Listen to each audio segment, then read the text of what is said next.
gas ధరలు తగ్గి మనకు పైసలు మిగిలి ఈ ఒక్క వంటలేమో మన ఇంట్లో ఉండొచ్చు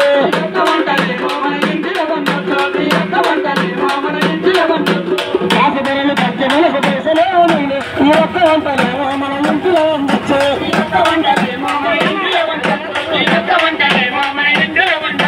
500 గ్యాస్ సిలిండర్ వచ్చి మనకు పేదల్లో ఇంటిలో నా పెరుగన్న అయ్యినాడు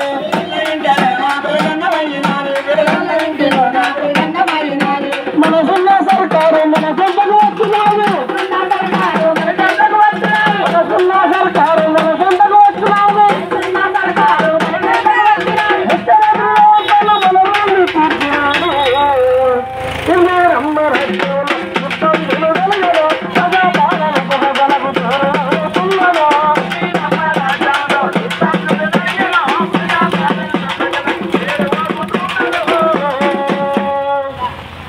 రేషన్ కార్డు